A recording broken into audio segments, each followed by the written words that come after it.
All right, let's get into it. We'll start by cutting out the damaged subfloor. You can see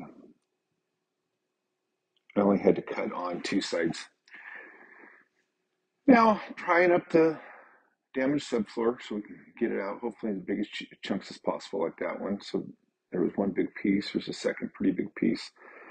Now just cleaning up the corners, getting the residual out, pry bar, just chiseling out and getting ready to measure for my blocks.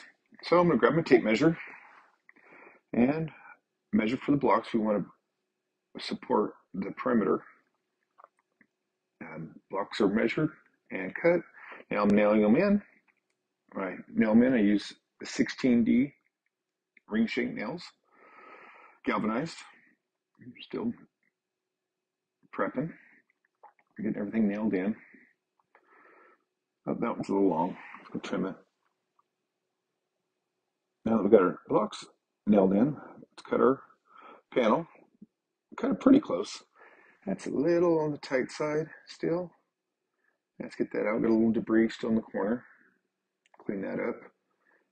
And that looking pretty good. Let's pull it out. Put our polyurethane adhesive down around the perimeter, down the center. Lay it back down. Walk into place. Tap it. That's still a little tight. Got my oscillating tool. Just cleaning up that end just a little bit so it'll set nicely. Get it tapped into place with the block. Grab my gun.